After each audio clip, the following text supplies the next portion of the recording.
Good evening, everyone. My name is Yusef Miller, and I am the Executive Director of the North County Equity and Justice Coalition and the Executive Director of Saving Lives in Custody, California. And this is part two of three as we interview and have a town hall talk listening session for the members of the BSCC. We started earlier with our first presentation with Allison Ganter, the Director of In Custody Death Review. And now we have with us Dr. Lai, who is the medical provider for the BSCC, which stands for the Board of Community, State and Community Corrections. So we're going to get into this. This is a new seat, and so people who are not understanding or not caught up to what is going on, there were two bills that were started and initiated here in San Diego County, which is AB 268 by Dr. Weber, which required two chairs on the BSCC. One is a medical provider and the other is a mental health provider.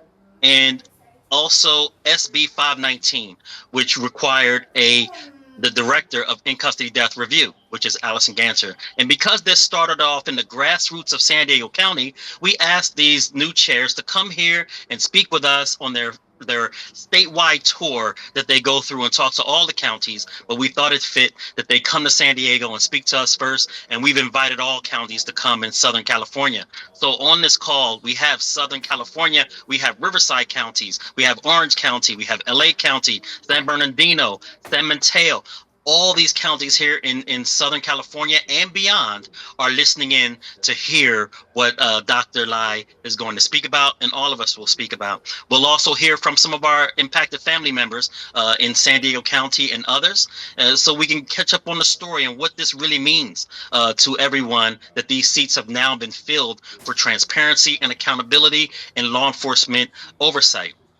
We will also hear from our own supervisor from San Diego County, Supervisor Monica Montgomery Stepp of the 4th District, and she's going to talk about her initiative for oversight in the Sheriff's Department and in jails over the medical staff that is there, which has been a contentious part for a lot of our impacted family members. For years, we've been asking them what could they do about this issue where only law enforcement is held accountable when there seems to be other staff members involved, but we would get nowhere with that, and we've been asking, and Supervisor Montgomery Stepp heard the cry, heard the plea, and actually put something together for us, and it is in the works, and she's going to explain more about that, and we want to thank her for being here. So with that, I'm going to turn it over to my chair of the organization, Paloma Serna.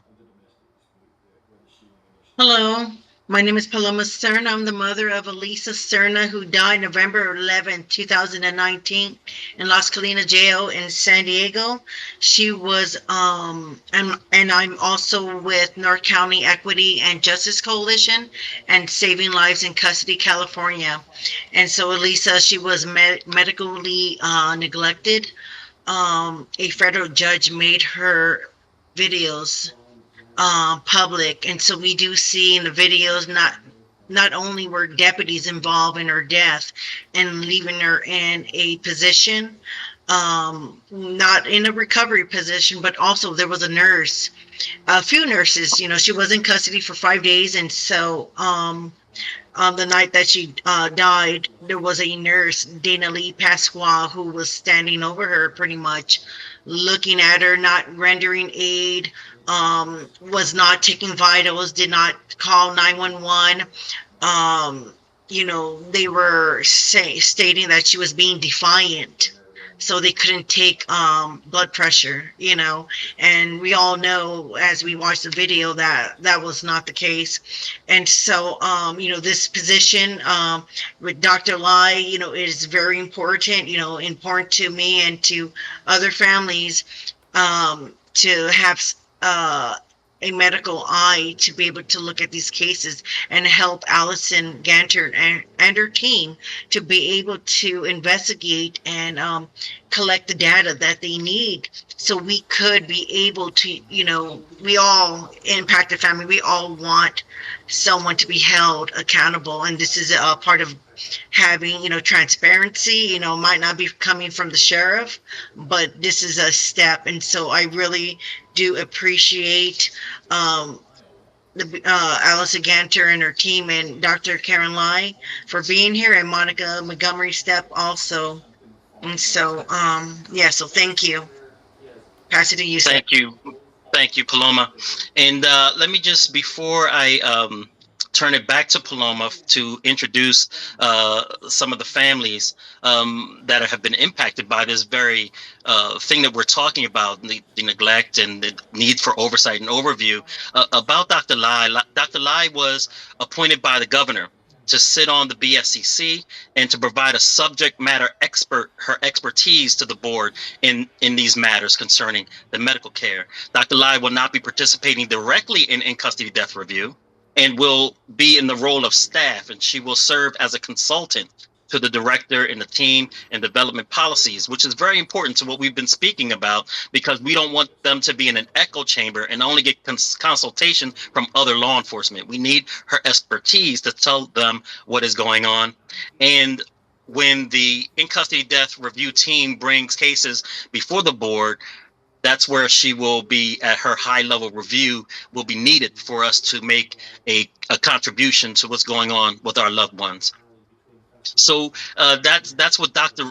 Lai's role is, and she's going to speak more about that later on. But just that gets you in tune with what we're talking about today.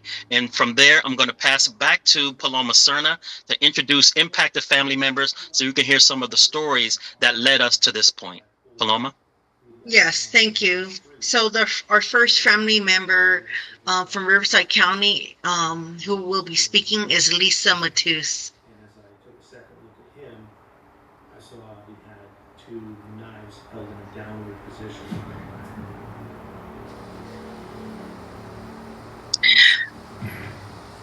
Did it turn on?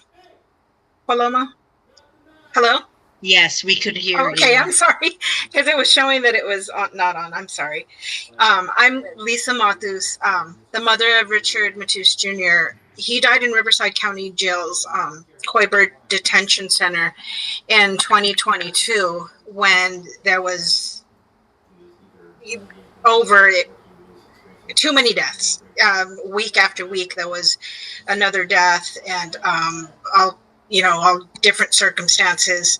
But I want to thank you for holding the listening session, and for the critical work that you will all be doing for all the counties throughout California. I'm speaking today, grieving mother of the voice of truth and how we need accountability. And, up to this point, it's been very hard to get any kind of oversight. My son died because of gross negligence. There's no other way to put it. It was so bland, it cost him his life. In his final moments, another inmate, his cellmate, Mr. Hernandez, he repeatedly tried to get help for him as he was having a medical emergency, and he pressed the intercom only to hear a deputy's voice responding after a few minutes, "Stop bugging." Then the line was disconnected. He then again tried again and again at the intercom for at least 10 minutes with no response until the intercom, the emergency, I call it their 911 button, turned off on its own. At that point, other inmates tried to intervene using their intercoms, and some came out of their cells and gathered at Richard's door, and it shows it on the video. What had happened and what the inmate said at deposition, which, but it was too late. Expert testimony even said since, and that has been confirmed, what we already knew, the actions of those charged show in their statements a callous disregard for human life, and it violated both law and training. That truth stayed buried. It stayed buried since 2022 and just barely came out now. They were actually sanctioned because of withholding much of the evidence, much of the depositions. And I find, and just by knowing and speaking to other families, that investigations, they shield the responsibility. those that were involved and those that were at fault. And it's not until years later, after depositions and difficult discoveries. I mean, in our case, in Richard's case, the county was even sanctioned. They were sanctioned $14,000 for not turning over information. And all this time, then finally some truth's exposed. But by now, there's the statute of limitations is passed. No one is held accountable. No one is reprimanded.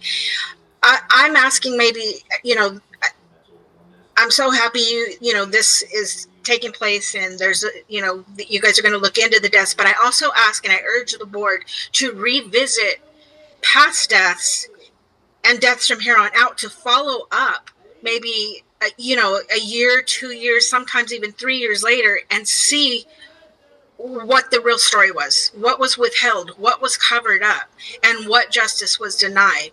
And I just ask, please don't let what happened to my son happen in silence to someone else. Thank you.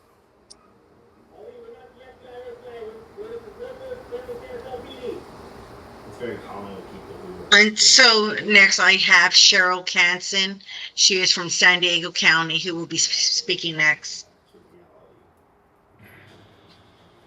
Hi, I'm Cheryl Canson, and I founded an initiative, Treat Me, Don't Mistreat Me, and the me is MI for mental illness, so it can also read as Treat Mental Illness, Don't Mistreat Mental Illness. Also, I'm with Moms Against Torture, where we hope to initiate human respect and dignity for people who suffer with mental illness and all special needs. Currently, I have 2 sons incarcerated, which is what initially my why as to why I founded this initiative, and also our campaign, Moms Against Torture, is to highlight the fact that people having special needs are not given access. Well, at the court level, they should be connected to the vital treatment to help them process through their crisis, because a lot of times the very reason for the offense is a mental health crisis, and it just remains untreated when they're railroaded into the prison system or jail system where the treatment's not adequate.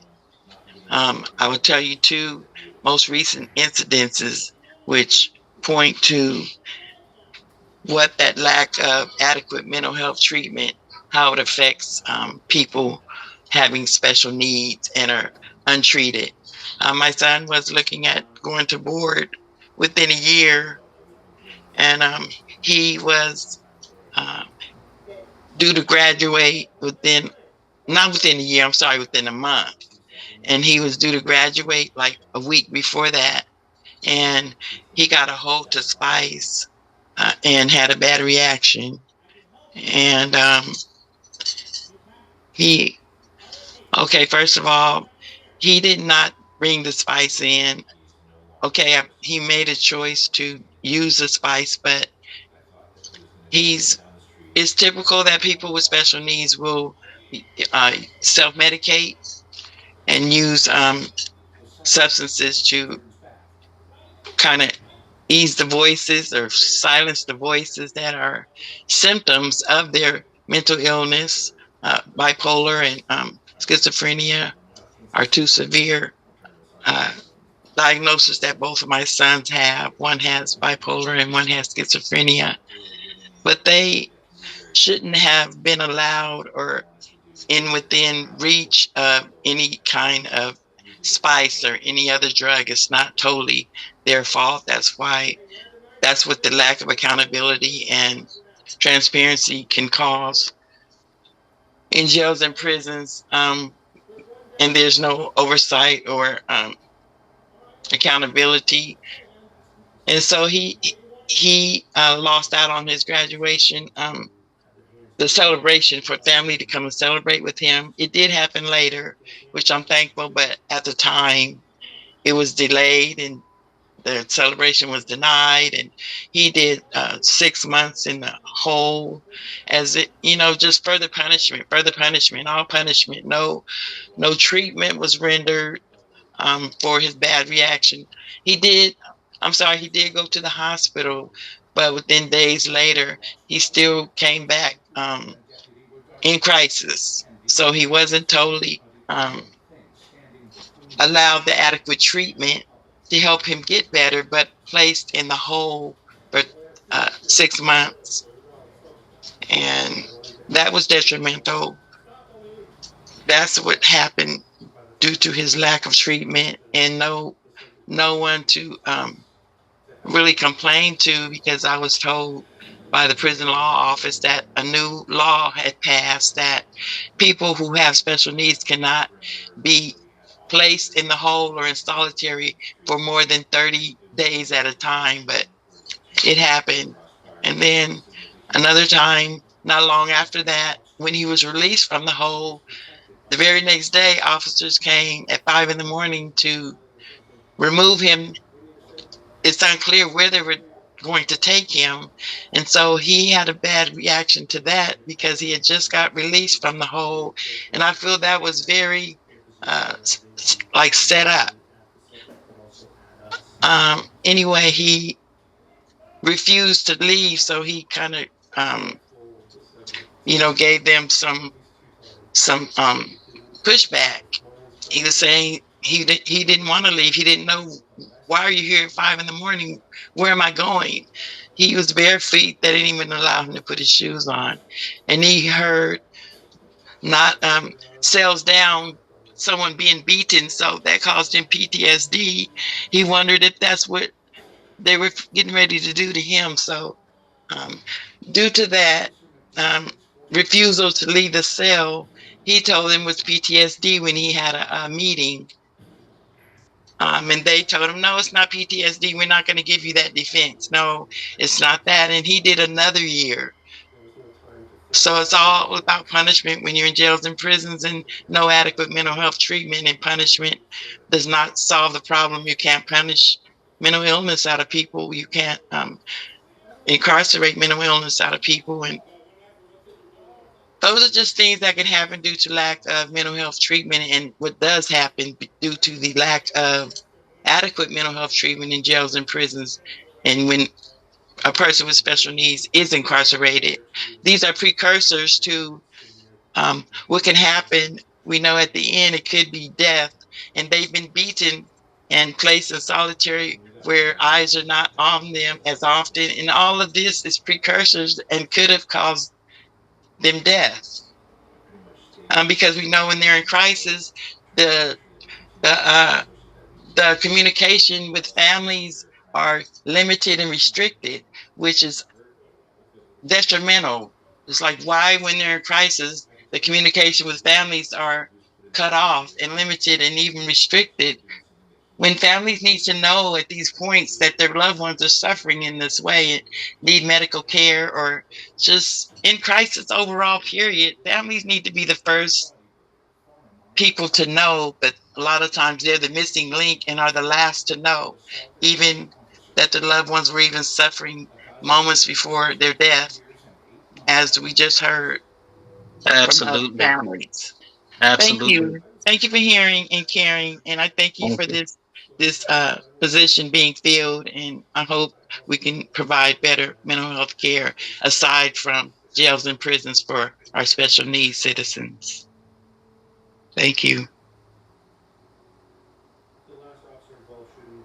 I have Bev Alanjari from San Diego, who will be speaking next.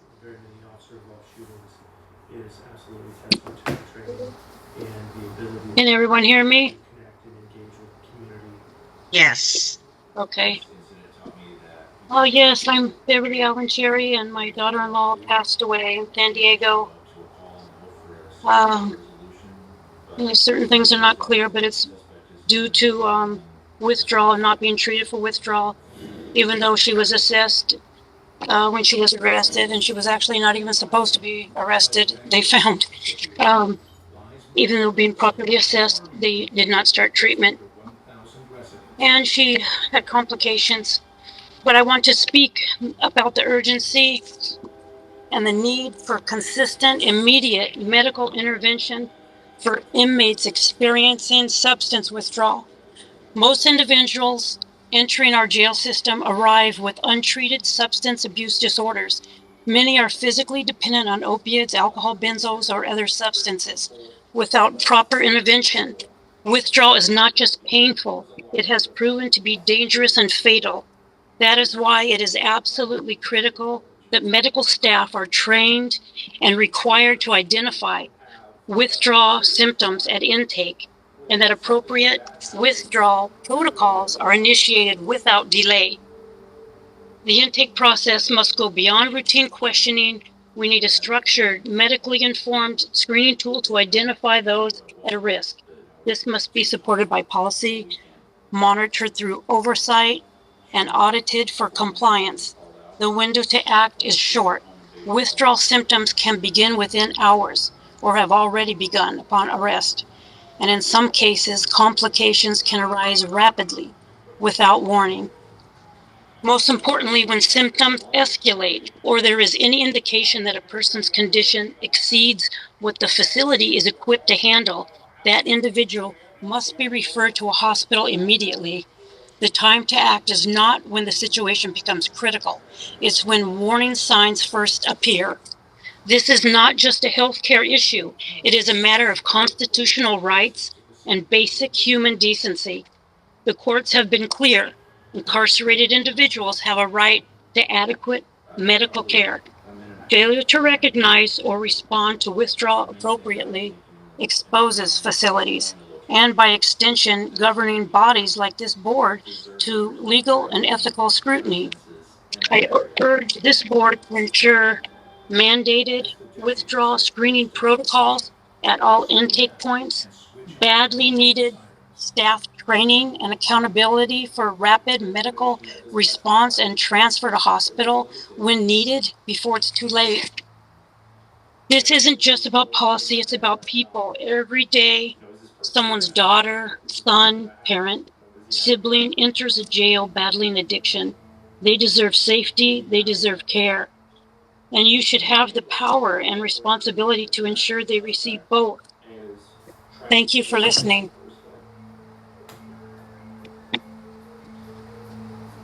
So the next family member that we have is Helen Jones. She's from the LA County. Helen? Thank you. Good evening, everyone. My name is Helen Jones. I am the mother of John Horton, who was beat to death by the 3,000 Boys Deputy Sheriff Gang in Men's Central Jail. John was beat on March 4th and then turned around and beat again on March 30th, where he was beat to death. John turned 22 years old on March 20th, so he also spent his last birthday in the hole. These 3,000 Boy Deputy Sheriff Gang members bust all John intestines, including his liver and his kidney. His intestines seriously injured his pelvis, bust a muscle in his back. Upon other injuries, he was also hitting his head with the flashlight, and they also broke his nose. And solitary confinement is used to house a lot of our community members and our loved ones, because when they hide them in solitary confinement, they can't see nobody. They can't reach out and talk to family members to tell them what's going on and what's happening with them. And I just wish that would change for everybody. Like you say, when folks are being beaten, they're misused and mistreated, these deputies should be convicted and prosecuted. and it should be pictures actually taken of them when this stuff happened to them, because they are vulnerable and they can't help themselves. We the family, we can't help them, because if we could help them, they would have the help from us. But we can't help our loved ones when they're being hid in solitary confinement, when they being hid in these holes in these walkways with locked doors that nobody know exist but the deputies. I just wish that this our system would change and protect our family members and loved ones, because anybody can end up in jail. Anybody, you can go to jail just by defending yourself or saving your own life. That's just how fast that can switch up on you, and we can all end up in handcuffs for nothing. So many innocent people are in jail and are dying. So it doesn't matter whether you're innocent or guilty. All lives, our lives matter. Our family loved ones matter. And I just wish that more deputies would be held accountable for their crimes on our family members and on our loved ones. Thank you so much. Thank you. The next person who will be speaking is Jennifer Schmidt. She's from San Diego County. Jennifer? Can you hear me? Can you hear me? Can you hear me? Yes. Okay. My name is Jennifer Schmidt, and I'm here on behalf of my father, Gilbert Gill. He was 67 years old, and he needlessly and cruelly died in a San Diego County jail, Vista to be exact. He was 67, living with dementia. His condition worsened, and my family called for what we thought was right and called for medical help. But instead, the police showed up and told us they were taking him to the hospital to be assessed. But the truth is, he was just being medically cleared to go to jail. The hospital staff warned that he needed to stay, and if he was taken to jail, he should return immediately if his chest pains continued. That warning was ignored. They booked him into jail, where for 16 hours he was left to suffer, confused, in pain, and in crisis. What followed was 16 hours of utter neglect. My father, confused, scared, was left alone in the cell.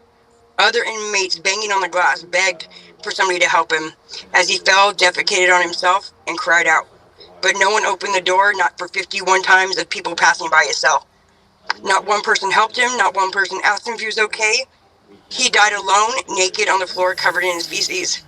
Internal Affairs later reprimanded 3 deputies, but reprimand is not justice, and it certainly is not accountability.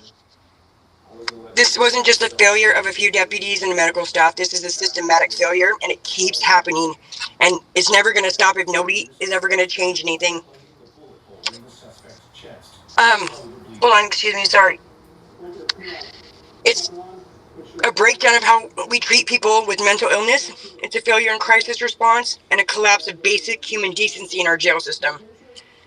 Please help us do something to change this, because nobody's being accountable, nobody's being giving us transparency, nobody's telling us anything. We have to sue the county to get anything that happened to our loved ones, which is ridiculous. My dad should have never been arrested in the first place. When they released his to the media, they said he had COVID and presumptively positive for meth, both proven to be false. So, never had a traffic ticket. We called for an ambulance, and they illegally arrest him, where he ends up dying on the floor. I just want transparency and accountability and something to change. Please help. Thank you. Thank you, Jennifer. That is it for now. We're waiting for one family for later on. Thank you. And I will turn this over to Yusuf. Thank you so much to all the families for making yourselves vulnerable and sharing such hard realities to help everyone else. I mean, I know that this is re-traumatizing, and that's not the purpose of these meetings, but it's to help other families not get there and let people know how serious this is. Jennifer Schmidt, her story is really touching, is that when she received the notice that her father had passed was on Valentine's Day. And it's just a horrible gift, so to speak, to a person on that day that their father was neglected to death. So from here, through and this kind of stories and many more we've had throughout San Diego County, where we have people died from not getting their heart medication, seizure medication. We have a case with not getting diabetic medication. We have many stories like this, and our cries were heard by Supervisor Montgomery Stepp. Supervisor Montgomery Stepp took initiative as soon as she took office to do something for the people. And this action for the people really touched the community. When we saw and spread this initiative through the family groups to let them know what was going on, a lot of them were emotional. They were tearful. And the ones that never heard of Montgomery Stepp is like, who is Montgomery Stepp? And we've been following the supervisor ever since. So now I'm going to turn this over to Supervisor Montgomery Stepp of the 4th District of San Diego County to talk to us about this initiative that she's proposed in San Diego County. Supervisor Stepp. Yusuf, thank you so much for the introduction. Paloma, thank you for co-hosting, and to the families, I just want to reiterate what Yusuf said, to provide my heartfelt thanks for your continued advocacy in spite of the pain.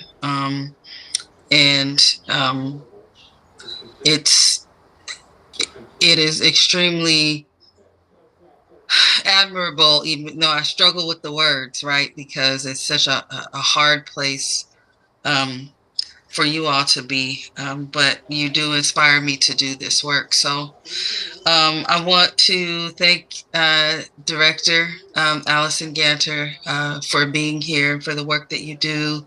And to Dr. Karen Lai, congratulations, and thank you for being with us and introducing yourself to the San Diego County community, although I know there are quite a few counties on this call. I also know or understand you are based in the Bay Area, and I do have a staff member, Randall Khalil, who was born and raised in Richmond, so we are all fans. And we look forward to getting to know you a bit better and working with you in this capacity. So I'll talk a bit about my proposal and then also provide some background. I'm sure most of you on the call know, but just for purposes of how we got to where we landed, I think the background is important. So I brought my proposal to the San Diego County Board of Supervisors on December 10th, 2024.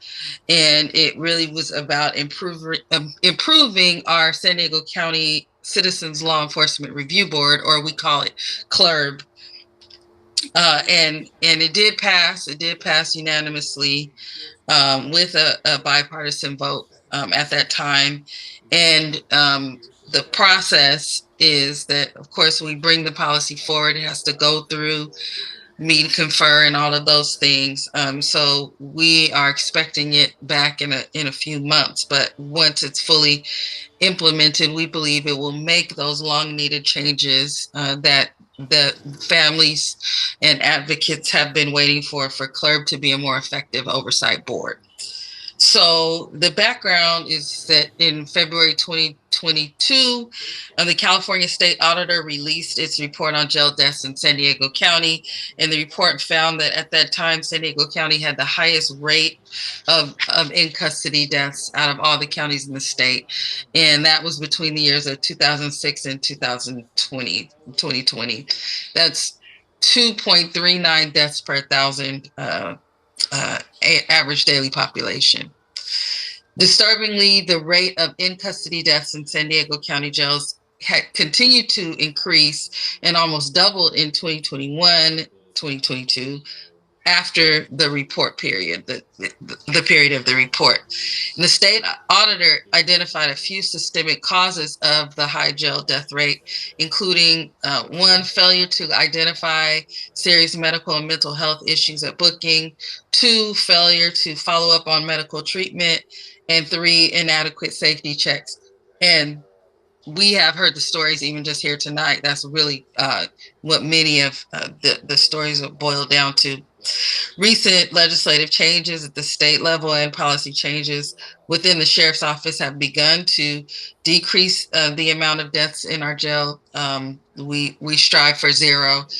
We do notice the trending down so far, though. And I think Yusuf mentioned a couple of the bills previously, but AB 268 was introduced by Assembly Member at that time, now State Senator, but Assembly Member Akilah Weber, another San Diego homegrown person that had advocacy in this space. It passed in October 2023 and then went in effective last year in July.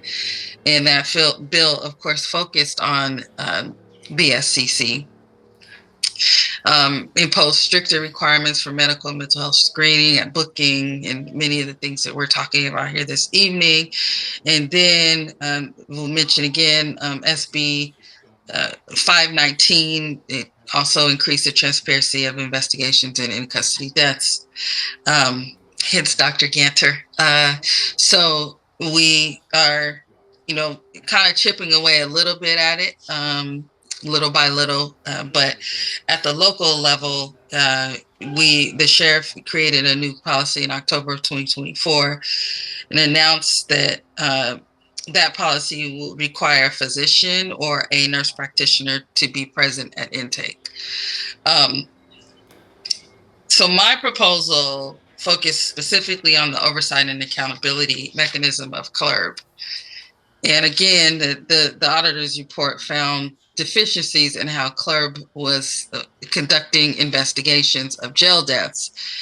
And the report found that CLRB failed to adequately or timely investigate about 1/3 of in-custody deaths before 2017. The report also identified many cases involving alleged misconduct of jail healthcare providers, which CLRB could not investigate because CLRB does not have the authority to investigate any persons other than peace officers. So my proposal aimed to fix those two issues. And again, we believe that when fully implemented, we will chip away at those issues as well. First, the proposal calls for changing the county ordinance governing CLRB to give CLRB authority to investigate any employee or contractor working under the direction of the sheriff or probation, including contracted healthcare providers in cases of in-custody deaths. Right now, CLRB has a jurisdiction just to investigate sworn officers only. Second, my proposal would set a policy requiring CLRB to complete all investigations, not just in custody deaths, within 1 year of when CLRB discovers allegations of misconduct. POBAR, the California Police Officers Bill of Rights, enacted in 1997, provides that an officer generally may not be disciplined if a public agency's investigation of the officer's alleged misconduct lasts longer than 1 year. POBAR, that's a beast that we need to dig into as well. It contributes to a lot of what we're talking about. But that means that a CLRB investigation generally will not lead to discipline or accountability unless it is completed within 1 year of when a CLRB first discovers the underlying incident. My proposal would achieve compliance within the 1 year limit through a public reporting requirement. So if CLRB fails to complete an investigation within 1 year, the executive officer of CLRB will be required to file a public report with the Board of Supervisors with regard to why that is, why that investigation had not been completed. And it would prohibit the CLRB from dismissing any investigation for failing to complete that investigation within any time limit. I think I heard a family member say, getting down to the truth and the answers is very, very important, regardless of that 1 year limit. And so my proposal aims to do those. It does other things, but those are the two main things. And I think the most pertinent ones to this conversation. And we do expect full implementation sometime in the next few months. And the last thing I'll say was glad to see the number of jail deaths fall sharply in 2024. But we don't want to see any families suffering in this way at all. And at the end of the day, when a person enters into jail custody, they are in county custody, and are our responsibility. And so we're hopeful that these proposals will help ease some of the pain, but also accountability is extremely important. Thank you, everyone, for having me. Thank you, Supervisor Montgomery Stepp. And I think we had some other families check in that wanted to speak. And I just want to say before we turn it over back to the family speeches that when Supervisor Montgomery Stepp did work on this, it wasn't just sitting down writing about it, but talking to family members, watching what's been going on in the streets and in the jails, and also talking to labor. This is a labor issue as well when it comes to the staff. So it's a lot of working pieces that went on to this, and bravo to the supervisor for taking up this task. And sometimes they seem like something that you can't do, or that it can't happen. You don't think it'll ever happen. We didn't think it would ever happen until somebody steps up and has the initiative and the bravery to do it. And with that, I'll turn it back over to Paloma Cerna. Yes, and I really want to put another plug in for Monica Montgomery Stepp.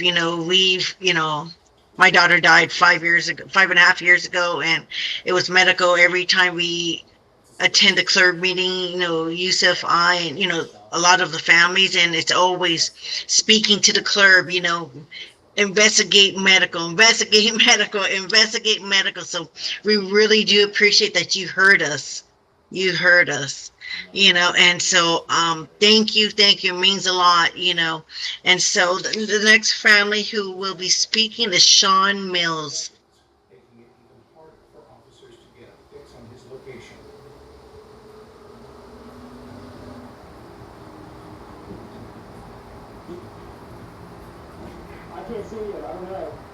At Paloma, we don't see a Sean Mills on. We see a Miss Sean. Let me text her.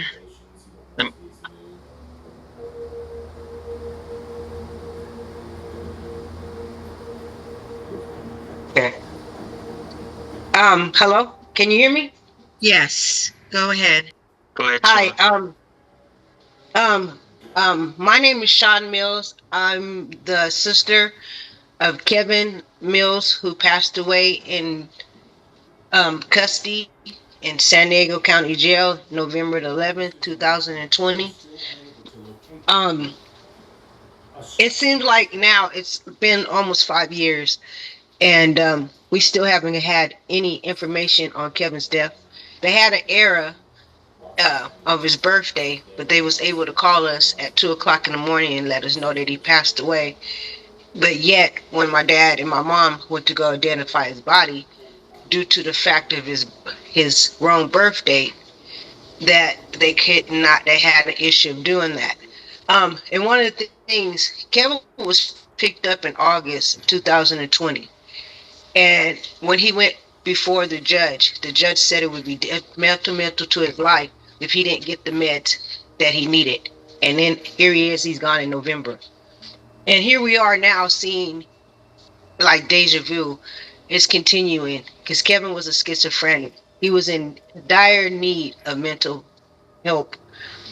And one of the things that I can say is the jails, my dad and I explained to the jail that Kevin was schizophrenia and they didn't know how to take care of him. And here we are 5 years later, and it's continuing, and we have no changes. We have no answers in his death. Martinez, she's not helping. She's not answering any questions. She give us promises, empty promises that we can't, that we have not seen. Something really needs to be done. Maybe clean out the whole jail, start over. But I know for sure that someone needs to know the difference from schizophrenia, drunkenness, dementia, Alzheimer's, even kids that has I can't think of the right, autism. And it all ties in to the police not knowing what is going on because there's no one has been trained.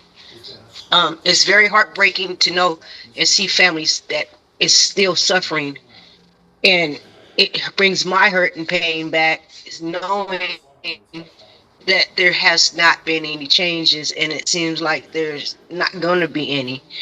I deeply hope that someone will transparently see our need and knowing what happens to our loved ones in custody. Um, Dad, you got something to say?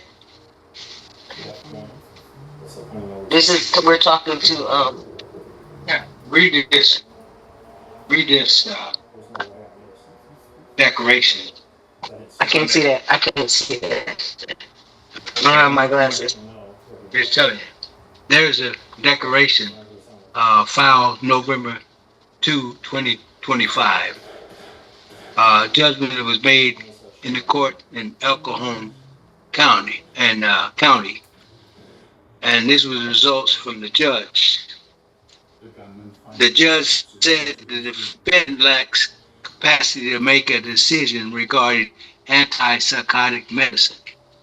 The defendant's mental disorder requires medical treatment with antipsychotic medication, and if the defendant's mental disorder is not treated with antipsychotic medication, it is possible that serious harm to the physical or mental health of the patient will result.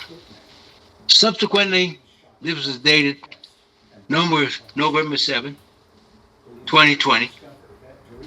Report says they came to his October, I think it was the 30th, to take some medication. They said the defendant didn't respond, nothing else after that. And then four hours later, November 11th, 2020, he was found unresponsive. But the real truth is he had no pulse, because when he was transferred to UC San Diego Hospital, they said they could not revive him. He was already dead in the jail. There was no pulse. So they misformed when they say it was drastic, a serious medical condition. He was dead.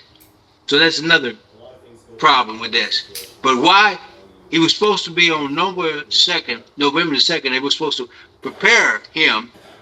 The doctor said that he was incompetent to stand trial, and he needed to be returned to the state mental institution.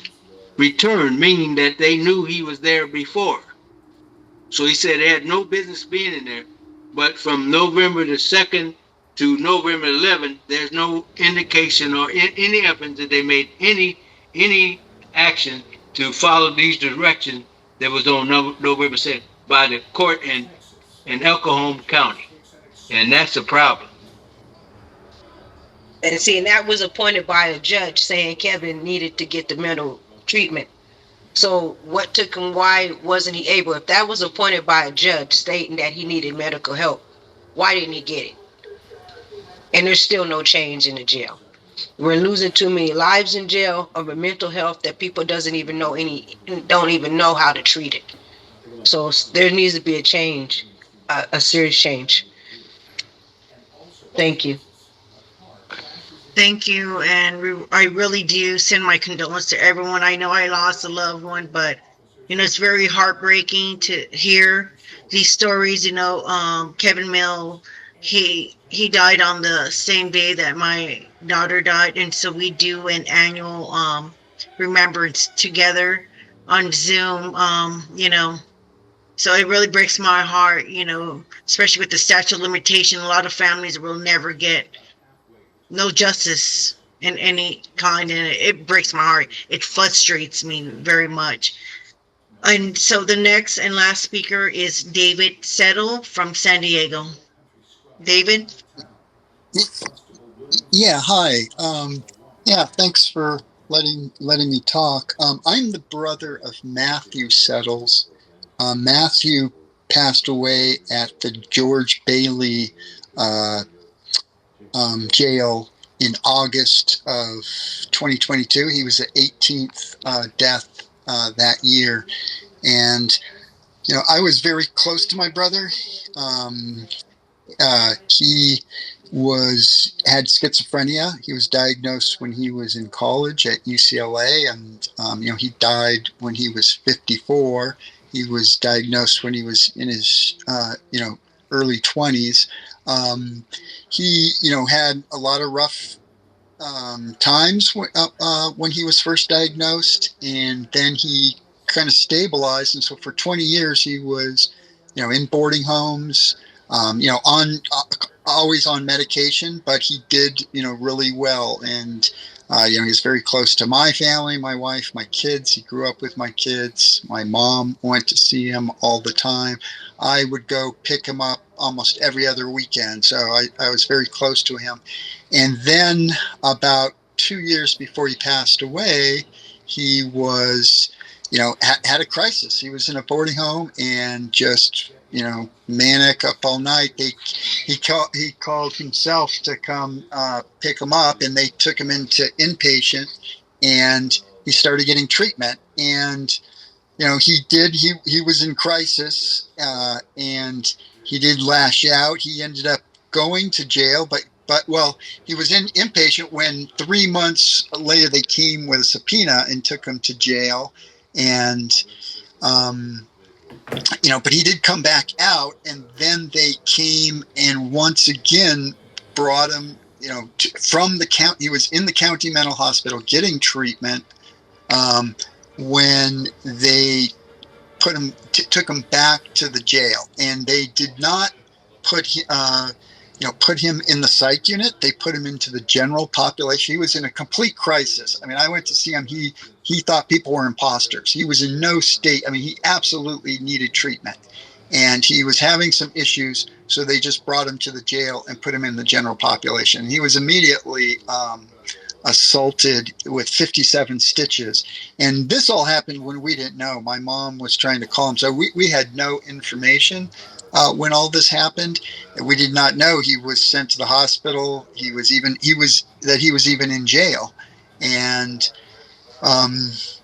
3 weeks later, still we did not know. He was transferred for some reason, which we still have not at this time know why they decided to send him to George Bailey, which is an old jail, triple bunks. They put him in segregated aggregation or administrative segregation, which is what all the studies have said.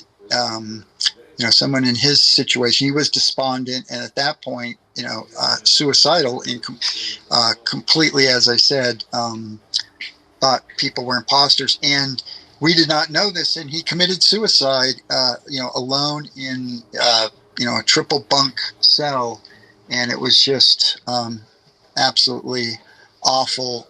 We did not. I think my mom found out after calling around just a week that he was there. We never got to talk to him, never got any information, even after he passed, about all he went through or why they sent him there or those decisions. And the other thing I just wanted to point out is through this whole time when Matthew had this crisis and I was there, we agreed with the state that he should be under conservatorship. And the whole purpose was that Matthew needed the treatment and that this was a way to, force him to get the treatment. So this entire episode, all this happening, he was a state, ward of the state, and he did not, they did not get him the treatment, let alone the jail get him the treatment. So, just as, Kevin Mills and the Vogelman family, the mentally ill are just, they're not treated in jails. They need the treatment. It's just a death sentence going into the jails for them when this is treatable. So thank you for letting me tell my story. But we absolutely need reform for caring for the mentally ill. If they're going to be in jail, they have to get the some basic treatment. Thank you for letting me speak. Thank you. That's the last speaker. I'll turn it over to Yusuf. Thank you so much, families, for again being vulnerable. And we like I said, this is part 2 of 3 of our listening sessions, and the third one will be with the chair of the mental health for the BSCC, that board member, and we're going to do this again and make sure that that person understands their role. And Dr. Lai has mental health background, so I'm glad she's here and have her experience as well. Without further ado, I'm going to turn the mics over to the BSCC, to the Director of In-Custody Death Review, Allison Ganter, and Dr. Lai, the medical professional for the board. Hi, good evening, everybody. Thank you so much for joining us. My name is Allison Ganter. I'm the director of the In-Custody Death Review Division at the BSCC. And I'll share a little bit about the BSCC and what the new division does before having Dr. Lai introduce herself and sharing her background and her role. Thank you so much, Supervisor Montgomery Stepp, for talking with us today. From the bottom of my heart, the moms and the dads and the sons and the daughters and brothers and sisters that are so incredibly strong in sharing your stories. I was really taken by something that I think it was Bev who said, it's not about policy and it's about people. And I can tell you that for me and our team, that is something that we talk about on a regular basis. We are mandated to develop a policy here, but we realize that it's people. It's people that we're caring about. So I want to make that known, that it's a value of mine, a value of our team. And of course, as always, thank you to Yusuf and Paloma for just leading this incredibly important charge. This is, again, I've said this before, the strength that grows out of this tragedy, I can't imagine it, but I'm so grateful to be around it. We have a lot of work to do. We're here to listen. I'm just so glad for this, this really tough subject matter, but having this opportunity to talk with the community. Again, I'll share a really brief overview of the BSCC, our new division, and our goals. Again, I'm Allison Ganter. I've been with the BSCC for about 25 years. I was appointed as the Director of In-Custody Death in October of 2024, and SB 519 that established the In-Custody Death Review Division on July 1st, 2024. It took us a couple months to get me in place. However, we did start collecting data on July 1st. So we do have data going back to July 1st, even though I came to the division on October 1st. The BSCC really quickly has a lot of roles. We disperse grants for many programs out in the community, such as adult and juvenile reentry programs. Our agency develops training standards for people who work in local detention facilities. We develop the minimum standards for local detention facilities and then go in and inspect those facilities on an annual basis. And then most recently, with the passage and signing of SB 519, we review investigations of in-custody death. And I try to say that a few times because it is in the legislation that we review investigations of in-custody deaths. And it's an important distinction because a review is different than an investigation. In an investigation where agencies conduct those investigations, they have the ability to bring criminal charges. We don't have that ability, but what we do have is a really important responsibility to do reviews of these investigations to make sure that agencies are adhering to their policies and procedures. We're able to make findings, recommendations for improvement, and the way our office will work when we start doing our reviews. We will make reports to the sheriff's departments. Those reports will be made public. Sheriff's departments have a certain amount of time, it's 90 days, to respond to our recommendations and let us know which of those recommendations they'll be implementing. We will be posting those reports. They will be as part of our commitment to transparency and requirement for transparency. We'll also be collecting data so that not only can we make recommendations directly to a sheriff's department, but that we can monitor and note and identify trends and then be able to develop best practices and ultimately minimum standards that will direct how local detention facilities keep people safe, keep people safer in those facilities. So just a couple notes about our goals. You know, we are here to understand the root causes of in custody death through our reviews, data collection, and analysis. We will be a resource. This includes transparency and data share, information sharing. Again, recommendations for changes at agencies, state, well, and then hopefully serving also as a resource for the community. We prevent deaths in local detention facilities. So again, I'm really happy to be joined here by Dr. Karen Lai. She is the first person to fill the medical provider seat on the Board of State and Community Corrections. And Yusef talked a little bit earlier about this distinction between me, who was a staff member to the board, and Dr. Lai, who is one of our board members. Sorry, I lost my notes. I should know this stuff off the top of my head. Whereas we are staff members doing the day-to-day work, Dr. Lai is a high-level consultant. She'll work with the board when items of decision-making come up related to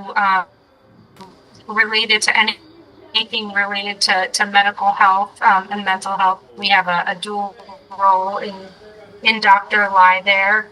She'll be able to provide her subject matter expertise to the board members as they make decisions. When we as staff are developing policy and also developing regulations or minimum standards for detention facility operations, again, she's going to be able to provide her subject matter expertise to us as staff.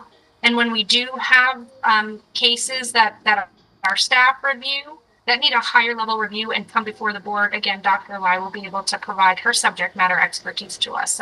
So I like to think of her as a high level consultant. We're really lucky to have her on the board. I would love to have Dr. Lai introduce herself and talk about her background and interests and anything else. And thank you so much for you all being here this evening. Hi, everybody. My name is Karen Lai. I first of all want to thank Yusef and Paloma for putting this together. I truly see your dedication, passion, and all of the hard work you've been doing to advocate for the community in San Diego.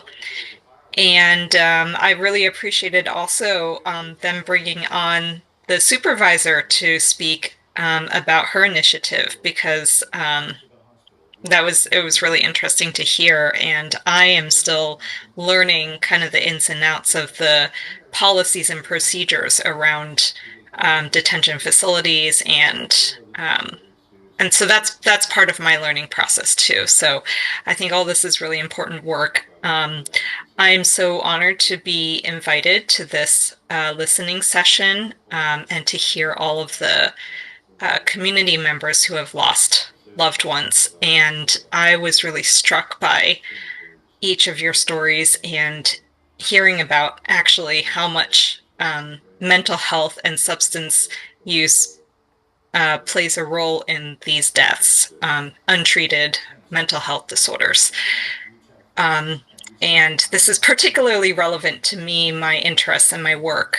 I'm a medical doctor, a psychiatrist by training. So I have a mental health specialty as well as a medical focus.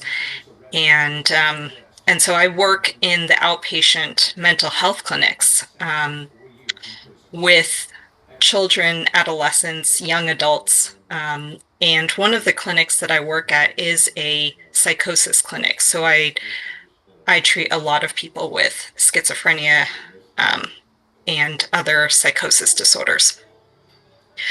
I am also interested in public health and the intersection between different systems of care, including the mental health system of care and how it intersects with the legal system, the justice system. And so this is really an area of interest of mine, and I was very honored to be invited to participate in the Board of State and Community Corrections in this new position as the medical provider role. I'm hoping to help out Allison Ganter with her work in the in-custody death review. She's getting me up to speed on the data that they've been collecting. It's, very, very much of a new division, so I think it's a lot of wading through weeds and trying to figure out how to standardize this data coming from all different detention facilities. She took me on my first tour recently of a detention facility, and so I got to see firsthand what the medical screening process is like for people who are first entering the facility. And I'm going to get more up to speed on, all the different standards related to medical screening.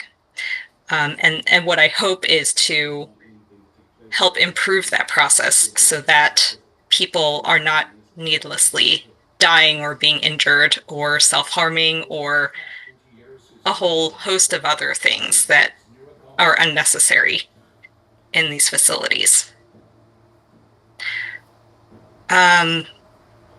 So I think, are we moving on to the next section?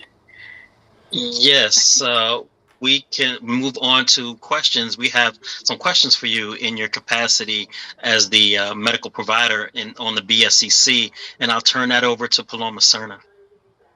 Yes, thank you. So one of the questions we have is if a review of a death indicates that there were medical neglect, what can the ICDR team recommend in the report?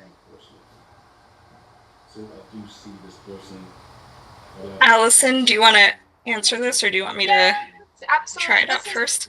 This is something that we're, that we also plan to talk with Dr. Lai about. So we do not have medical staff on board yet. That's something that's coming very soon in the future. And we do anticipate that there's going to be a process by which our medical inspectors can recommend appropriate action, whether that is to the California Medical Board, if there's there are other licensing board that medical staff operate under, nursing and there's many others that I can't rattle off the top of my head. But we will be working on a process to do that. And that's why it's so important for us to have medical subject matter expertise on our team so that they can look at, and again, what's really important about reviews is that our reviews will include making sure that agencies are adhering to their own policies and procedures. And that is going to be very specifically for the delivery of healthcare and behavioral healthcare in those facilities. So again, our medical staff, our medical unit will be able to do that, and they'll be able to identify if there's not a recommendation to be made, if they see where there's been something that rises to the level of neglect. We'll have pathways for our team to make those outside recommendations. We don't have the authority ourselves to do an investigation or to bring charges or to make I don't even know what the right word is. So if we do see those issues of neglect, we'll have ways and means to pass those along to the proper channels. And Dr. Lai is going to be helpful to us to figure out exactly what those channels are, especially for physicians, nurses, nurse practitioners, and the like. I think, Allison, this question might be for you too then. What if the review indicates that the sheriff department wasn't responsive to the individual's request for medical care? Yeah, and that's a really difficult question, because that could go two ways. It could be that staff aren't following their own policies and procedures, so we're going to have to be reviewing, what did the custodial staff do in response to this incident? Did they follow their own policies and procedures? Did they notify the proper medical team? So we're going to have to do a very thorough review to determine, if there was an issue of responsivity. And again, we'll go through those layers. Was it because they didn't follow their own policy? Were they not trained properly? Did it rise to the level of neglect, or if it is some an issue that rises to the level of a criminal nature, that's where we pass it along to another pathway. But again, we're going to be able to review the responses, adherence to policies and procedures, and hopefully be able to make recommendations for improvement. And if it's outside of those lines, we'll have to pass it along to another agency. Well, along those lines, like was mentioned in the chat, the one of those pathways is the post police officer standards and training. So that is one of those ways to either decertify people who are not doing their job, not following their own procedures, and that's one of those pathways that should be clearly identified in the modalities. Thank you. Yes. Oh yeah, thank you, Yusuf. Yeah, and then also just a couple of add-ons. If we do see something like that, what we'll be looking for also to see is oftentimes there's an internal affairs investigation begun or completed at the agency level too. So we'll be able to discern if those are happening as well. There are several ways, internal, external, that we can review, and then if it's not in our if it's not in our lane, and making a recommendation and say it was something that rose to the level of an internal affairs investigation, it didn't get done, then we have pathways too. Something that I want to point out is we bring staff on board. We will be training our inspectors, we call them field representatives. They will have, if they don't have already, certification in certain investigative classes that are post-certified. So we'll have those qualifications to review those investigations again and be able to make what I hope are meaningful recommendations for improvements. Great. And Dr. Lai, will families of those who died in custody be allowed to contribute information of concerns directly to your review process? Thank you for the question. So I believe that there are feedback channels in which anybody in the community can provide us in general with information. So I think, Allison and I were looking at Allison showing me the data, and I think from my perspective, we are always welcoming information on different cases, individual cases, or maybe systemic issues that are coming up. And we are going to, what's awesome, in the first 6 months of our division, we were, listening and learning and reviewing data. And right now we are now contacting counties and developing policies and procedures and taking all that information we learn from listening and learning. And we are prioritizing and figuring out a way for community members to provide that information. As we get further along in the development of those policies, we will share them with everybody. And I'll have, hopefully somebody can pop up our email address in the chat. Anybody at any time can write to this address, icdrpublic@bscc.ca.gov, and provide any information that they have. Again, if we don't have the information, we can't, do a full review. So we really do invite any any community member, family member, somebody that's been directly impacted to drop us a line and give us information. Thank you so much for that, Allison. And that just appeared in the chat if anyone didn't see that. And one thing that we also recommend is an idea that when you do develop a portal for the communities to engage with and share information, that we take some budget. I know everybody's worried about budget and where money's come from, but to do a public service announcement that it is there. A lot of times people just don't know that how to access or complain or submit. So I think part of the budget also, once we decide that there's a mechanism, we need to announce it and have some budget towards announcing that we have that service. Thank you.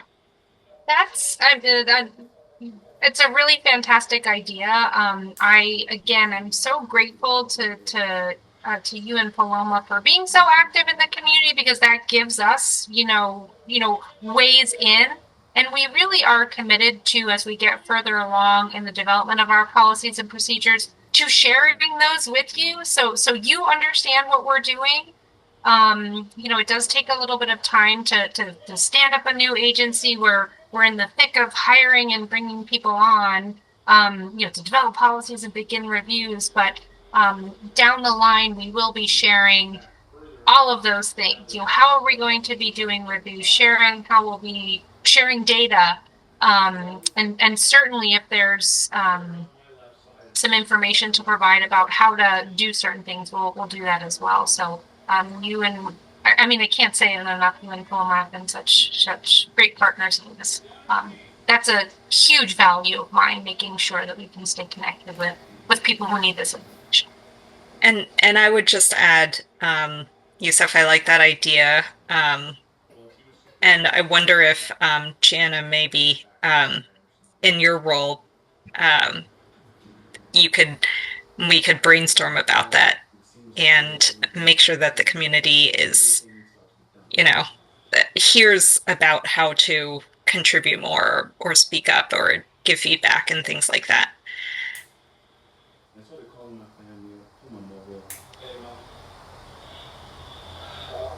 Right. Well, the next question is, what types of data on in-custody deaths will you be publishing? Will it include information on patterns you see in facilities such as neglect or improper medical care? And I can try to answer that as well. So we are, like I said, working on developing, a way to collect information and then share it on a dashboard. It's still in development. The legislation does require that we make recommendations and publish our reports, and we anticipate doing more than just, putting the reports up there. We anticipate being able to identify patterns and trends that we see in our reviews and the investigations that we're reviewing, and sharing those data. So certainly we do anticipate, trends and patterns. We sort of have these ideas in the backs of our head of what it's all going to look like. So I'm sure there will be elements of all those sorts of things. And again, certainly when we have our medical team on board, they'll be able to help us with those things. In court, and when will you start hiring medical inspectors? So the legislation gave the BSCC, the ICDR division, the authority to review the delivery of medical and mental health care and also develop minimum standards regulations for medical and behavioral health upon appropriation. So it was in the governor's May revise that came out a few short weeks ago. That there is proposal for hiring staff to conduct those medical reviews. So once the budget is finalized and signed, we won't know what that actual allocation looks like until it's signed, sealed, and delivered. Once that happens, we will begin the process, and I'm sure some of you work in government and have hired people before, but we'll begin the process of posting positions and hiring people, and it will be a little bit of a process.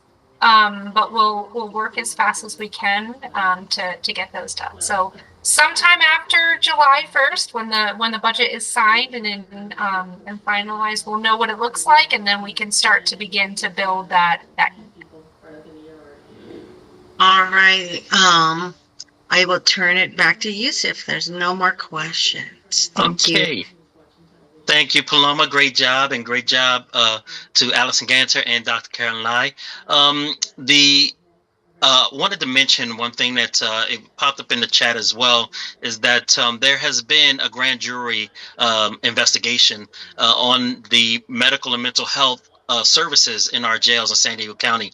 Paloma Serna and myself last year put in a grand jury request to have this looked at in its reference and its relationship to the Title 15 of the state, which outlines incarcerated persons' rights to medical health and mental health. And they did a review, and it is something that all of us should look at. The Union Tribune did a report on it. The News did a press conference with us on the issue. And one of the things that is a basic issue is that the minimum constitutional standards should be upheld on a person's right to medical and mental health. And we do not meet that minimal standard. How do we know? Locally, we're not certified for the minimum constitutional standards for medical health and mental health, and that is in the grand jury report that just came out this week. I forwarded to the BSCC, so in Allison Ganter and Dr. Lai, they already have a view of it, but I just wanted, for the record, for everyone to know, if they wanted to read that and go see it, that it is available for the public to read, and there's also been interviews on that. And from there, the long-awaited, believe it or not, guys, we're on time too. We're actually on time. Believe it or not, this is the time for the community to ask questions to any one of us, Dr. Lai, Allison Ganter, or any one of us. And we want to open it up to the community to participate if they wish. And I believe there's a hand raise function that will put people in the queue. And this is the time for the community, if you wish, if you have any questions or clarifying statements to make, is your time. So I can't see the hands. I don't know who's monitoring that part. We can see the hands if they show up. Great. Thank you. So please raise your hands, and then you will be unmuted and allowed to speak. Officer Reeser and his trainee pull around to the other side of the house. As I arrived at the scene. Tom, please speak. Oh, yeah. Hi. Thank you. I didn't know I was being called on yet. I'm Tom Packard. I'm with Showing Up for Racial Justice, North County, San Diego. And given the sheriff's history, I'm really encouraged about the way all of these things are going, and especially Supervisor Montgomery's step and pushing the process through to get the CLERB authority over civilian employees. There's been a lot of talk about, do they follow procedures enough? And I know that's maybe a big limitation. But one of you also mentioned you can make observations about systemic issues. And I think the grand jury report's going to leverage that. But I guess I'm mainly making a statement about how hard this is going to continue to be. But just maybe one thing, our sheriff has been resisting following AB 519, and can either of you say anything about, besides your formal authority, do you think you're going to have any leverage in getting the San Diego County Sheriff to really cooperate? You mentioned transparency and information sharing. Our sheriff says that, and she's really not doing a lot of it. So what kind of role do you think you can play within your own power and authority, which I think have some limits, to really put on the pressure for systems change, so they're not just all these technical things like, did a procedure get followed? I think, Paloma, correct me if I'm wrong, but I think the initial complaint about Elisa, they couldn't sustain the finding because they said, oh, nobody violated a procedure. So there are obvious systems issues. So what do you think you might be able to do to help at that level? I'm gonna try to answer a little bit of everything. So I do want to make it clear that we haven't begun our reviews yet. So we haven't yet, while we've made some initial contact to agencies, we haven't yet begun our formal reviews. Again, we are not fully staffed and we haven't developed our policies quite yet to start those reviews. So at this point, I don't have any information about pushback in that regard. So far, all of the agencies have submitted all of the data that we've asked for. So that's the point that we're at. It is interesting. Our authority does not give us, we don't have the authority to compel an agency to necessarily do something. We do have tools in, transparency. We are able to request a local detention facility administrator to come before our board. That's something that we began in the BSCC a few years ago. We've had some sheriffs come before the board already. That is not, it is not the only tool to provide oversight to make improvements, but it is one tool. It is an effective tool. It is one that we have and that we used before. And again, I think one of the things that's going to be so important is that when we make recommendations to an individual agency and then make sure that we're collecting data in the same way from every single agency. A really important tool that the BSCC has is to change minimum standards. It's a huge part of our role to take a minimum standard and to change it, which then in turn requires the local detention facility to change their policies and procedures, to change their operations. It's a function that not a lot of state agencies have to change how a local agency, a local detention facility works. So again, it is going to require agencies to provide important, meaningful data to us. So far, we're getting that. We're going to be requiring more. Again, during our reviews, making sure that we're being careful and making meaningful recommendations, not only to the agency. Again, while we don't have the authority to compel an agency to do things, we have in our own agency, we follow up, we do technical assistance, we do bring issues before the board. So we do have those tools in our pockets. And again, data collection is going to be so important to make sure that we can show, again, not just those reports, but what are we seeing in one facility or what are we seeing across the state and where does change need to happen? I think that's I hope that helps a little bit for some of the statements and questions that you have. Yes, I know what Tom is talking about because too, like with our case, there's an internal affair report and also the CURB report, which is a critical incident review board report. Those ain't made public, but I could say I've read them, and I could see where Tom is stating, the sheriff department, they'll investigate a few deputies a few times, and they're suspicious, but despite seeing the videos and everything, they just, pretty much clear, these people. And so it's very difficult. So will you also be, or will you have access to those reports at all for your investigation? Yeah, that's another really good question too, and that's something that we're working through. There was another law that changed with SB 519 and the Penal Code Section 832.10, which talks about what kinds of records are available to the public and available during an investigation. So again, I've said this earlier, and I've talked about this when I talk with sheriff's departments.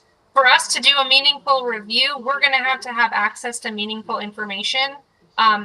We anticipate having access to really important and maybe even privileged information. Again, we're working through, like, if we have access to something, does that mean it's available to the public? I don't have a lot of those answers. Thank goodness we have attorneys to help us work through those issues. But again, the first step and the most important step, or I shouldn't say the most important step, what's so important to our work is having access to those reports. If we don't have the full picture, we can't make determinations. But again, there's going to be conversations at the local level of what does that mean? Does that mean they're made made available to the public? So we're working through a lot of those, and I'm just I hate to say it, or I love to say it. I'm eternally hopeful. And again, for us to do a good job, we have to have access to all of that information. And so I'm really hoping that we're going to be able to work through that with our local agencies. And I would just also add for myself that if the review comes up with, maybe some systemic issues or gaps in the medical process of care in detention facilities, that, I can help to jump in and, as Allison said, the BSCC does have a role in changing, minimum standards if we see that there's a gap.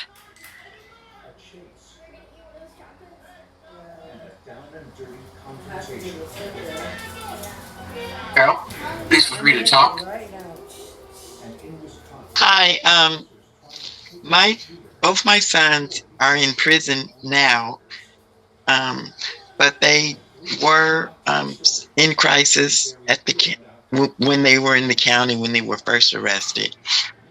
And I'm hearing that you really don't provide oversight for people in prison, but do you have any suggestions? Because I'm very dissatisfied, and I know they've been actually refused mental health care in the prisons that they're in and other prisons. And do you have any suggestion of where or who I can give feedback and input as far as that goes? Just to make. I'm sorry. Go ahead. Oh no, I'm sorry.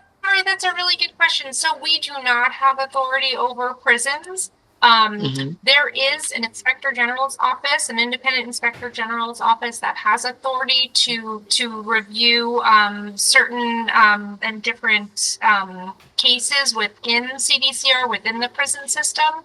I think that would probably be, if you're not able to get through, sometimes you can start by calling the warden of the facility or the person in charge of medical care. But there is an inspector general that is responsible for our prison system. So that would be probably a good place to start. And I'm really sorry to hear that. Okay, thank you so much. Bless you. Thank you. And Jana just put their website in the chat too, so you can take a look at that as well. Oh. David, saw a question in the chat. What about if your offices are able to weigh in on bills? And I remember attending the BSCC where they discussed bills, but I didn't know if they could weigh in positive or negative on bills. I just noted the ones that we did that impacted the board. They discussed what they were about and why they were coming to them. So if you see that question in the chat, that's which made me think the same thing. Yeah, so as as staff, we do not have the ability to advocate for or oppose any legislation. It's our role to be given authority through legislation, but we do not have the ability as staff to comment on legislation. that's pending. I mean, certainly once it's, you know, in our in our job descriptions, that becomes our job, but we can't, we don't comment when it's moving its way through the system. David, please feel free to talk. Okay, yes, hi. I just had a question.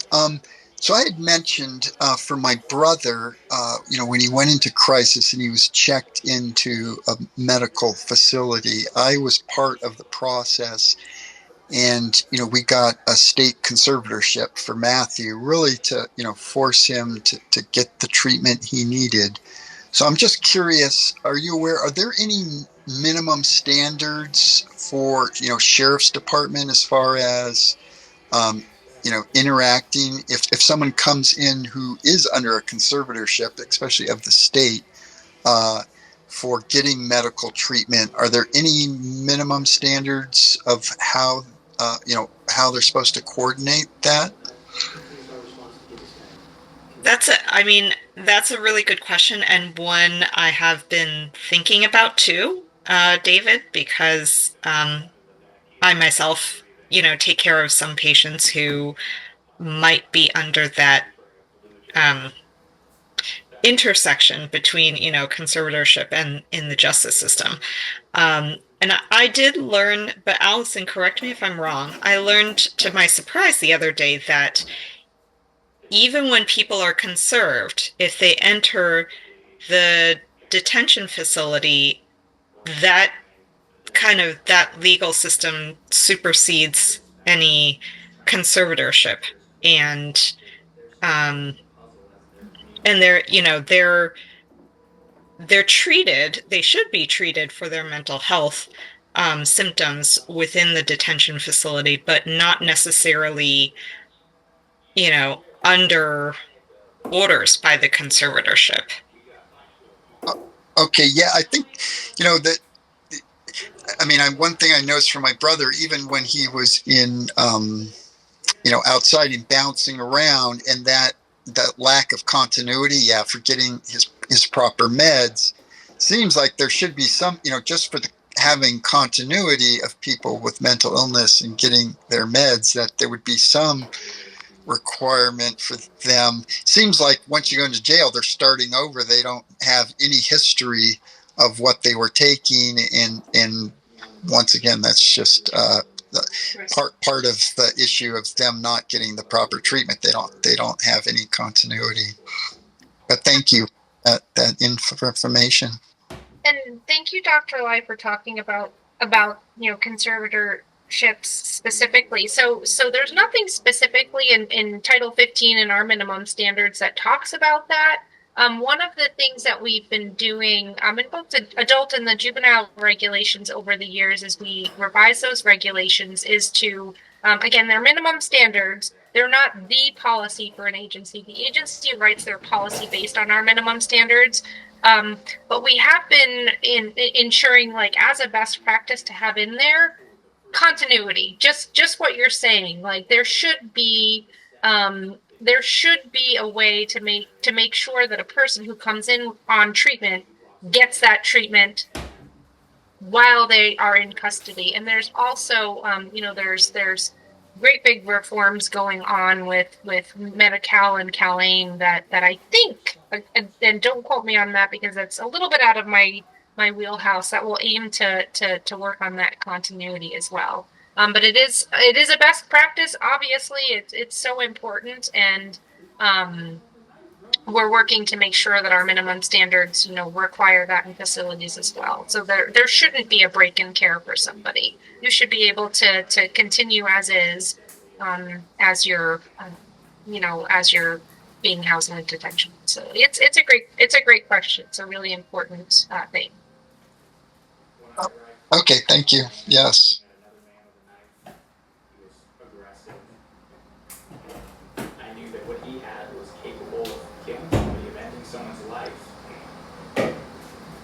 Luis? Hi, can you hear me? Yes.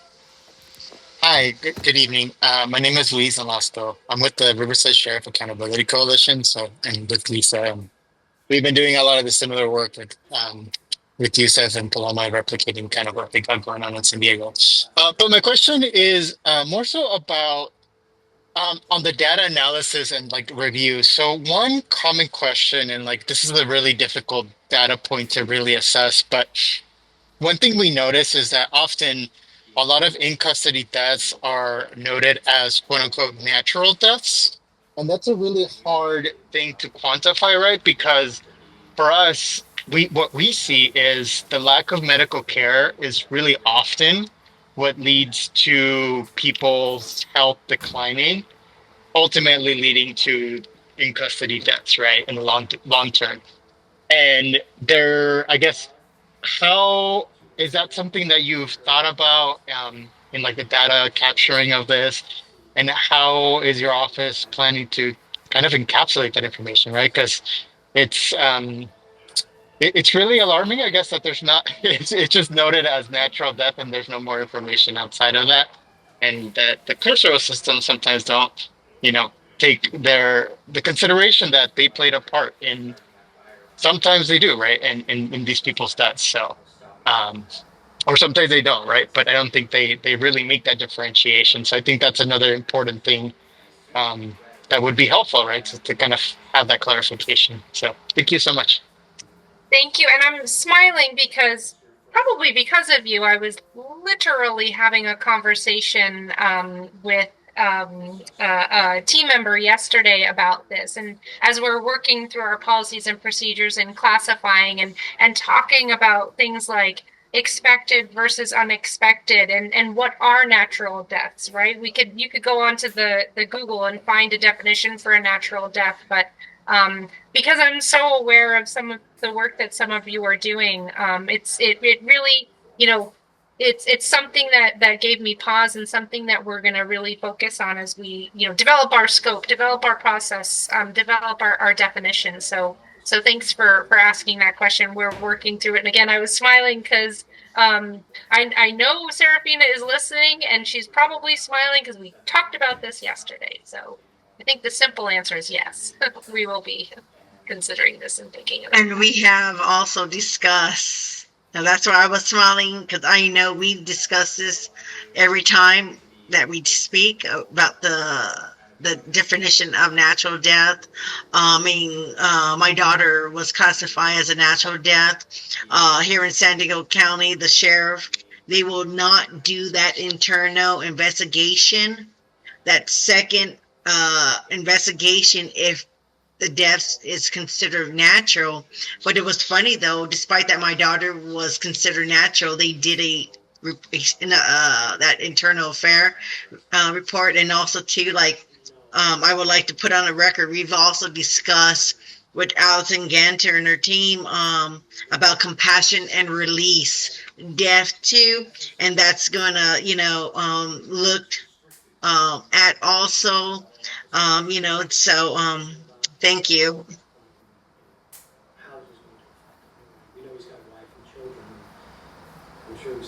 I want to just note, Serafina, one of our team members also, so Jana put on the website for the Office of the Inspector General, goodness, I said that funny, General, and then Serafina also put a link to how to report, make a complaint as well. So up in the chat, that information there is there too. I think it was Cheryl. Did you ask about that? I think that's who asked about that. It's up there.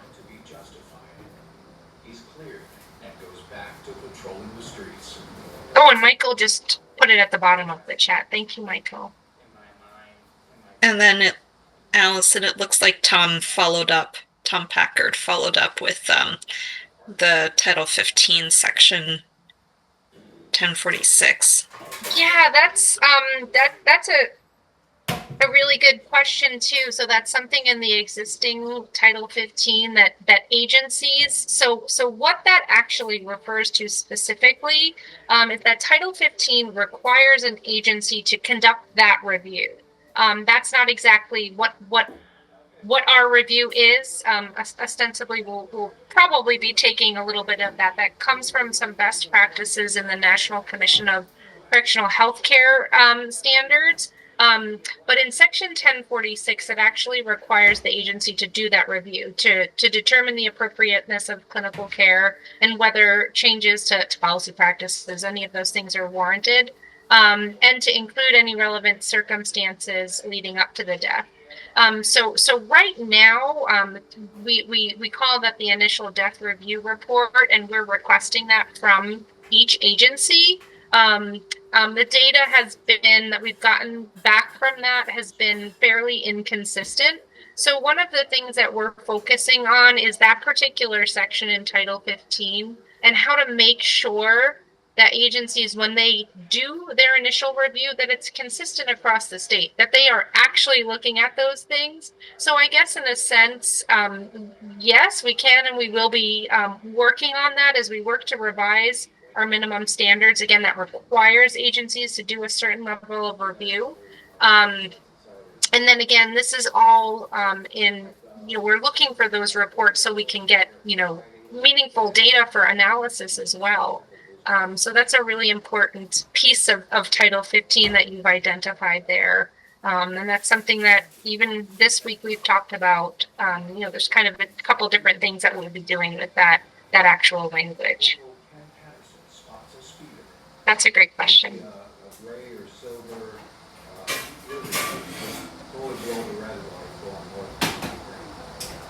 Any more questions?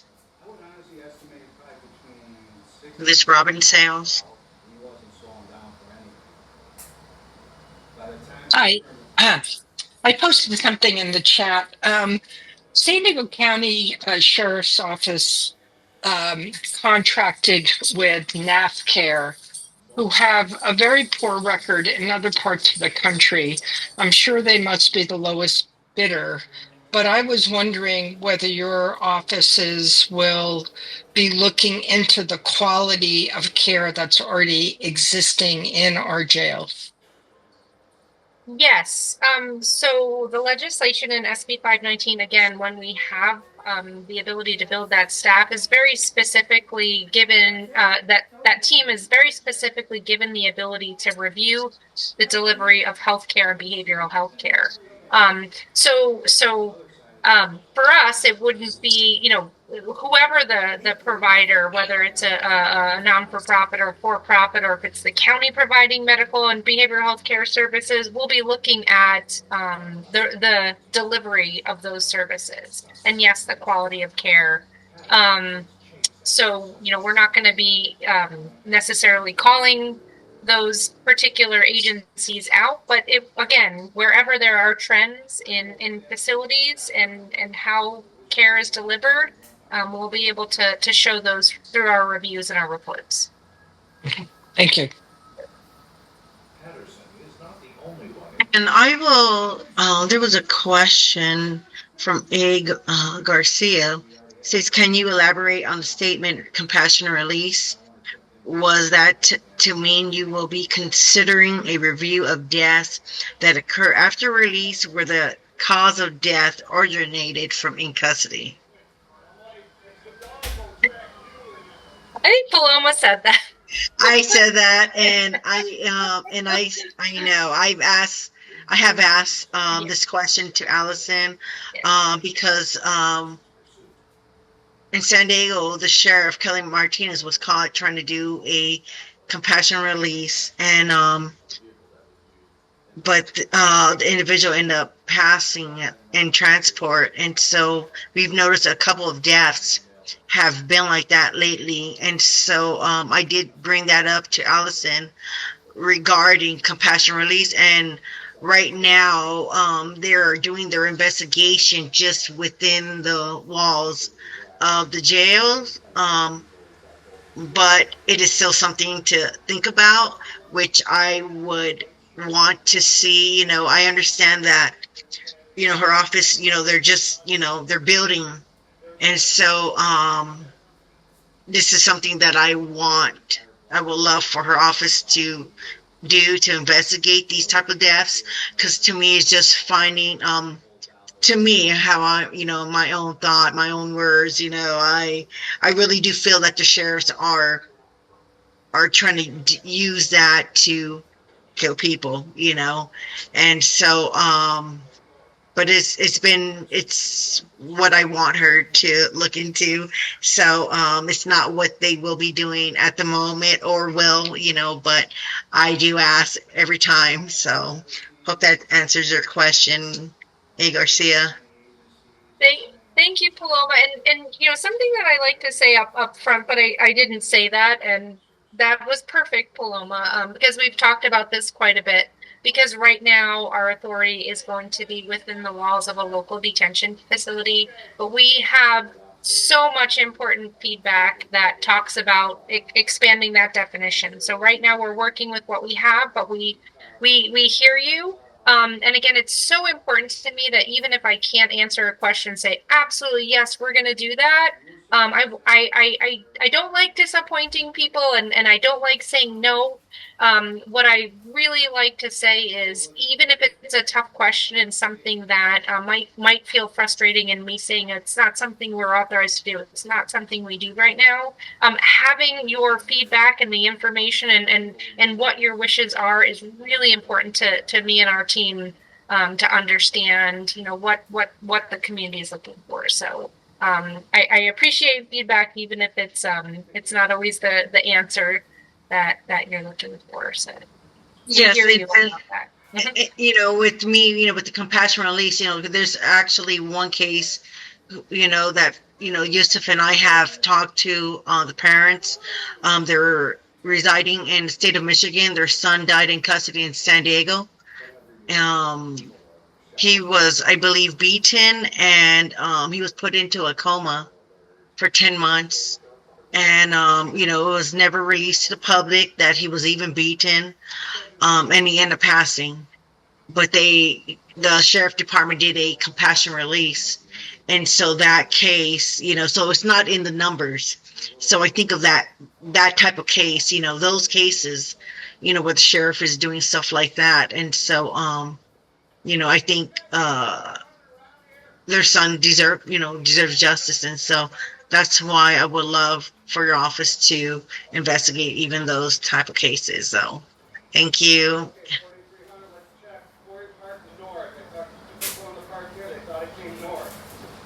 Christian. Hey, good evening, everyone. My name is Christian Contreras. I am a civil rights attorney here in California, and I take on jail death cases throughout the state of California.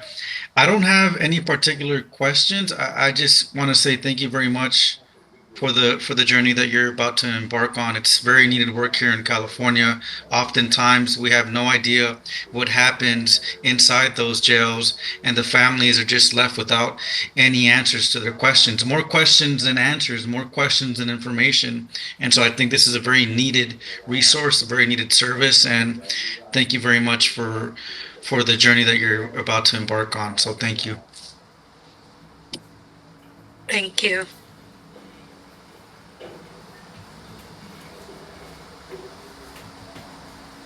Everybody's still on high alert.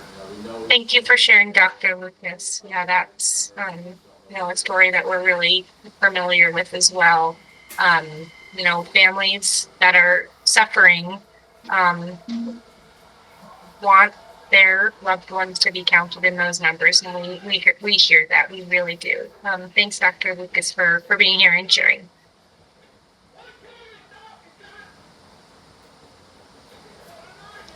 I can't see if we have any more hands. We're at 2 minutes to 8. And I just want to first give a quick glance. Anybody see any more hands before I say anything else? I just know what Dr. Palani Lucas, she did state in the chat that her son Stanley Wilson died in custody and was not counted while being transferred.